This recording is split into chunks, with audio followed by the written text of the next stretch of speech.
and welcome to Hit the Bricks. Everything that's interesting about Guthrie, Oklahoma. And we're back here, one of our favorite places. Yes, back again. Yeah, we're on the stage at the Pollard Theater with Jerome Stevenson, Greg Hopkins. Thanks for having us. Thank you guys for coming. You're here. Absolutely. Glad you showed up. It's always a little bit more exciting to be doing this on the stage. Yeah. A little bit pressure for me. Stage feel it, fright? right? I feel like you're going to perform. Yeah. We're here to talk about Love Letters. It opens February 14th. Love Letters, perfect for the Valentine's season. Great obviously. marketing. The marketing team here. Great job. That's awesome. February's love. It's amazing how that works out. We tried to put it on 14th, and we're like, hey, we got to put Valentine's on the 14th. That was great. You did good work with that. Makes it easy for some guys. Hey, here's tickets. We're done. Yeah, your present's already in ready to go. Yeah. It's a pretty unique show. Yeah. Talk about what Love Letters is. Well, we chose Love Letters because, first of all, it's been around since the 80s, and it's really kind of an extraordinary meeting of two actors. It's literally actors and text on stage at the same time. They are reading the actual letters, and that in itself kind of creates an interesting challenge. And because we have such an intimate space, we thought that's a perfect thing for us to do, a perfect piece for us to do, but we've always been looking for the right season to bring it back, because we actually produced the show several years ago when we had our stage 2, which was over Granny Had One a million years ago. But as we were talking about this season and really wanted to focus in on relationships and particularly relationships as you've developed over many years as we get older, then it started to feel like the right vehicle, the right time to produce that play. And because of its nature, because it's two actors and the text, we thought, oh, if you can get the right actors and the right director to guide them, then you really got a project. And Greg and I had been talking about a couple of projects working on in the past, and he was up here obviously to do Dirty Rotten Scoundrels, and he was in The Full Monty, and we'd just been looking for the right vehicle, and so I called him up and said, hey, would this be one you're interested in? He said yes. And then we were lucky enough to have Stephen Hilton and Billy Thrash, who are two of Oklahoma's most celebrated actors, veteran actors, and then it was just kind of a perfect mix, and we're like, we're on. We're on. Like reading some about the show, there's some iconic shows where you think of like one particular actor or one actress that has performed the role. Like looking at all the different people, there's so many people that have done those two, Andrew and Melissa, the two characters. Like the list is just endless. Yeah. That seems like a pretty unique thing to the show, to me at least. Yeah, it really is. That was the thing about the show when it first opened, and the way it played. It apparently never really played on Broadway till last year. Not till last year? Yeah. It played in small theaters. And television actors, this was in the 80s, like you said, 89 maybe. Wanted theater experience, and in LA there just wasn't really much theater to give them the exposure that they were looking for. And this was a piece that they could come in and do one night between, on a break from doing a TV show or something, and get them exposure that they didn't have before, and experience, doing a show in LA. And Jerome mentioned that you were available for this one. Why makes you excited for this one here? Well, theater's a spiritual experience for me. And this play has that. It's a bittersweet romance. And what we're finding as we're working together is it's just coming easy, because it's the word. He's done such a wonderful job writing the play. Right. He's a real wordsmith. And there's not an extra piece of information in the show. It's all relevant. It's all emotionally based, and so it fits kind of what I like to do. Letters that they read are from the different stages of life between these two characters, correct? Right. It follows them from age 7 to age 56. And every scene is a new year. He goes through all 56 years, 50 years. Right, and it's really cleverly done because there would seem to be this aesthetic distance that happens when you're watching an actor that is working with the text, that's looking and reading text. But what he does that's really clever is that, one, he doesn't allow them to engage with each other. He wants them to engage with us. So we are seeing their reaction to a letter that they're reading, or we're seeing their choices of words when they pick that in their language for when you write down. Because what's fundamentally different about this play is that we use language differently now. We don't write letters as a general rule. We shoot off a text or we send off an email. Here's something where you're going to send it to someone. It's going to have your handwriting. You touched it. You physically had to craft the way it looks, how the words sound, what does it evoke.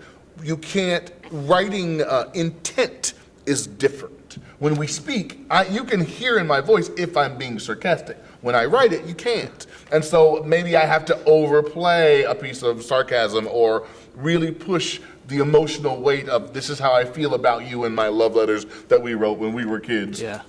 And hope the girl read it and came back the next day and marked yes or whatever it was that they did.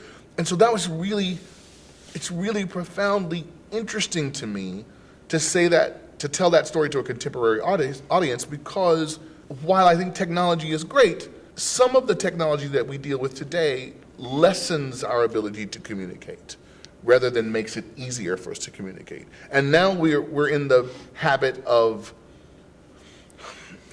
truncating almost everything. One of my least favorite phrases in the world, forgive me for those of you who love this phrase, is you got me feeling some kind of way. Have you ever heard anybody say that? Like, I'm feeling some kind of way. And I was like, you don't know how you're feeling? Like, as a person, you don't know. So here, it's all they're dealing with. And the other thing that's really compelling about it is that we can all see it. There's a great old Richard Pryor joke that says, every man has a woman the one that got away, and it either kills you or makes you fat. Because when that thing happens, it's devastating to all of your machismo. And as guys, we can look at this relationship and say, I could see why he chose to do this or why he didn't choose. Or are they going to get to, oh man, I had a girl that was like that. I'm glad I didn't end up with her, but it could have, and how differently would my life have turned out? That's a really compelling story to watch, and it becomes all of our story, a shared story. Hopefully we don't make all the same choices that they make. But it's really interesting to watch it from our perspective, from the safety of our seats and go, there but by the grace of God, or that's exactly what I ended up with, or that's exactly how our friendship is. And that's what I mean by the spiritual nature Yeah. of theater. It's what's happening inside the audience is what's important. It comes across more personal through a letter than a text message. Email. Email, Right. yeah. And you had to wait for the answer. And you never knew when the answer was going to come. It might be tomorrow, it might be a Right. week, it might be not come. Right. Yeah. And with, in a text messaging age, there's so much like type, send.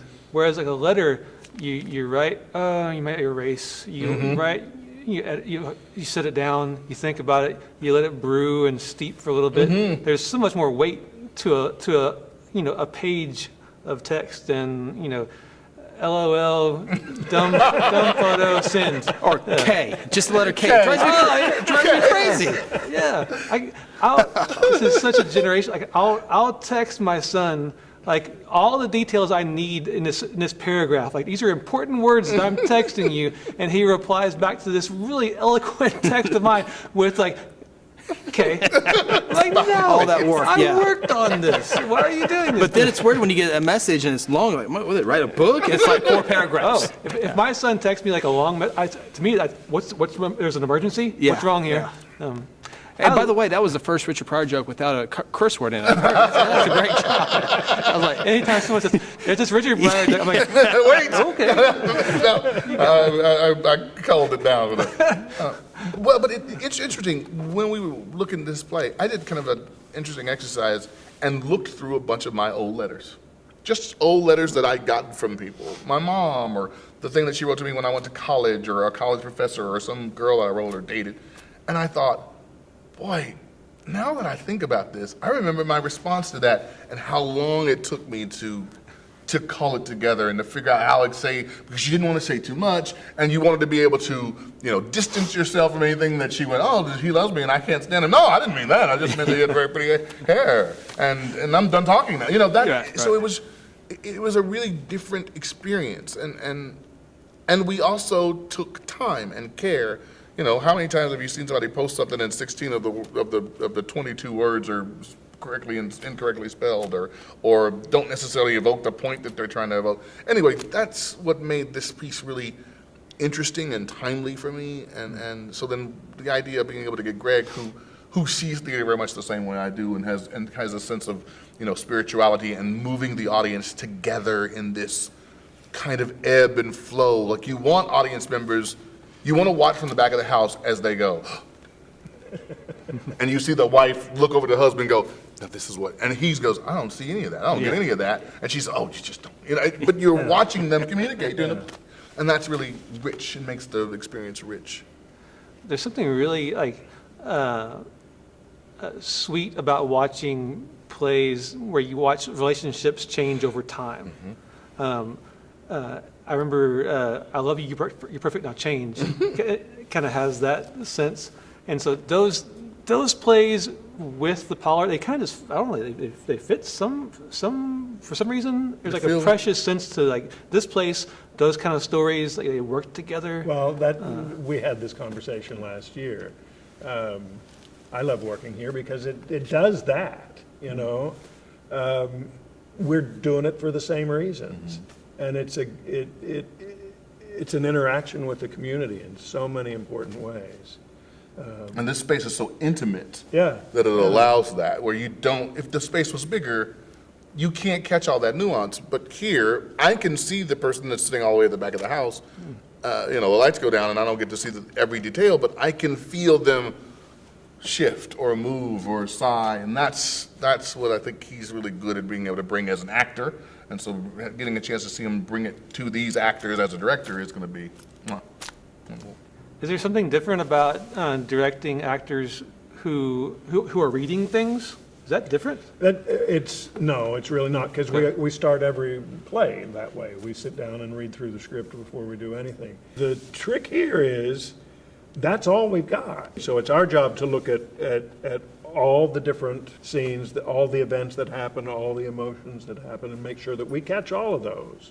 Because all the audience is going to get is what's on the page and what the actors bring to it. 2 characters, is there a lot of production still just with 2 as far as sets? And It's going to be pretty simple. Yeah. We're kind of looking at it like you would with a duet, a musical duet at a concert. You know, it's 2 people reviewing their lives together. He used that phrase, he used that term with me when we were first sitting down to talk production, because as I changed hats and became, our assistant director hats goes down and I became the set and lighting designer. And he said to me, it's a chamber music duet. And I thought, oh, that's really evocative. And it's these 2 master musicians, in this case 2 master actors, really going back and forth and showing you every nuance. And what prose can do is prose can give you a thought, and then 2 seconds after the line goes, you go, oh my God, I just got the other thing that they did. And then you're driving home and they thought, when she made this face, I now realize. So they're giving you all that richness, and then you don't want anything in the way of that. You want you to be able to tell that they're reading. You want them to be in a space. You don't want something that goes, oh, that's a really pretty clock over there. Because the clock is not part of the show. It's not what we're doing. You don't need to create scenery. It's literally give us them, focus my attention in on them, show me little nuances and details that elevate the story you're telling, and get out of the way. Get out of the way. And just the concept itself, like people's love letters to each other, those are intimate things. Those are kind of private things. And so, like, you know, an audience the size of the Pollard, this room being able to kind of like, you know, that kind of fits with that private moment between these 2 people. And I guess like having more of like an understated production sense to that fits. And the play has an interesting sense of time, really, because we're hearing the letters kind of as they're being written, but also as they're being read. And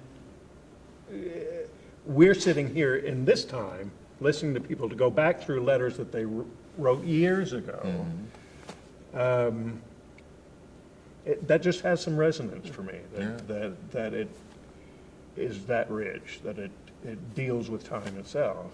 And people, especially two people that are sharing that relationship over a lifetime, like every year, every decade, they're different people. That's a trip thinking about, like, I don't know if I would want to, like, read letters that I wrote to somebody from 30, 40 years ago. Yeah, we did. We keep them. Yeah. Do you have you kept your letters like Amanda wrote you back in the day? Yeah. Yeah, we have them in our closet. I'm like, I fell in love with myself reading it. I'm like, well, I did this. You're like, good job. Yeah, I'm a clever man. commas in the right spot, everything, man. But like, but things that like were important to us when we were 17. Right. 20 years later, you're like, oh, really? Yeah, right. No. You got to fold them the right way too, and all that good stuff. It's compelling to go back and look at yourself over time, which is exactly what this play does, because what drives us in our lives is our need. I need you to understand this. I need to feel valuable. But those needs change. And you look and you say, well, this is what I wrote to this first girlfriend, and I was absolutely certain she was everything. And I can't even tell you where I met her now. Yeah. And I'm so blessed to be married to my wife and my spouse. But in that moment, that wasn't a lie. Right. That version of me absolutely believed it. Mm-hmm. And that's the only way I think I've ever had to experience looking back, golly, I am different. I can remember, but the proof is seeing somebody talk to me from that time and tell me, oh, I know how much you love this. And I go, I've done that in 20 years. But at that time, it was everything. So when you think about, so many biographies have been compiled from people's collections of letters. That's going to be a lost art before too long. That's not going to, no one's going to compile a book based on my Facebook posts. Right. That's just not going to, that's going to be awful. 30 years here at the Pollard are going to have love emails. I hope not. I hope that we find a way to hold on to some of that connection, that connectivity. I hope we don't lose it completely. Tweets are great and Facebook posts are great, but being able to communicate one-on-one and spend some time, I think, I hope we don't lose that. I really do. Because as we talk about this, I'm going back to the letters that that we have, and I think the audience will go back to the time of writing letters. And my father-in-law still writes letters, and they're really? great. Absolutely, he writes great letters. Yeah, absolutely. Wow. I don't know anybody who does. No. It's a lost art. Do you guys do like Christmas letters? Do you do like those? Don't do Christmas. We don't do family photos or anything. I feel so guilty when I get like something in the mail, and it's like 2 pages of like double-sided, single. I'm like, oh. Here's what we're doing. Yeah. And you're like, should we be doing that? Should we be writing this? Do they really care that I went to 18 ball games, Little League ball games? Do they really care about that? Yeah, I feel so much Christmas guilt. No, if they do, they go to my Facebook page. Check out what I did. Completely. Yeah. I want to get one of these. I want to get one that says, "This was the worst year ever." Let me tell you all about it. That'll be the really interesting Christmas letter. That would be good. So this show opens on the 14th. How long does it run? We run for 3 weekends. You can get tickets at Pollard.org, the box office. Yeah, we're open Tuesday through Friday from 10 a.m. to 5, and then on Saturdays from 1 to 5. I'm cool with the process of going on to the website, picking my seat, but there is something cool about walking into a box office and getting a ticket. There's a little window, and you hit everybody. I like that. They point to you which ones you want. You can look in the theater if you'd like. Yeah. And Jennifer's a pleasant person at Absolutely. the box office. Yeah. I went to get movie tickets online, get seat, and they charge to get your seats online. No, we'll walk up to the door. Yeah. Save extra 73 cents. We'll eventually live in a world where we have no connection with other humans whatsoever.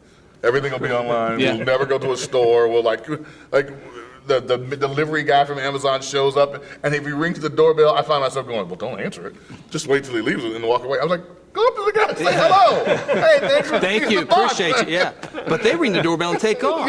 Yeah. They're gone. I always hate talking about our disconnectedness because of computers and then sharing like a story from Facebook.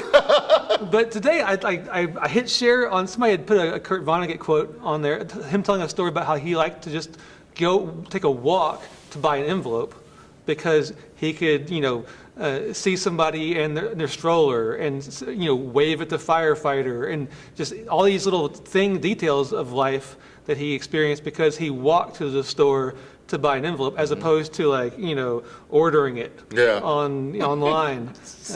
Send me envelopes. So he would walk to the store as opposed to doing the easy thing, which would be like buying 5,000 envelopes off of Amazon. This is, if you're just listening to this, I am doing the keyboard, international symbol for typing on a keyboard. We should give you some sound effects. Right. That's not what a keyboard sounds like. Well, I think that goes back to him and what Greg was saying about the spirituality of theater. If you ever get a chance, you should go and see a show twice. Go see some play that you enjoyed, and the first time, fully invest in the play. Just watch it. And the second time, sit further back and watch the audience. Watch them collectively, and you can even zoom in on a couple of people or whatever. But if you watch them, and I spend a lot of time watching audiences, that's part of my job, you watch them sync up. You literally watch them, their shoulders move together when they're laughing. They find a joke funny and they laugh and move in the same way. When they, oh no, she died. And we are in the dark with a bunch of strangers and connected by a series of events. And there's research that shows that hearts sync up. Everybody's heart starts beating at the same rhythm at the same time. It is extraordinary. When you really stop and look at it. To me, it's always interesting. I'm not a super expressive person. Not super emotional person. With your hands you are, though. With my hands, I am. Lots of hand gestures.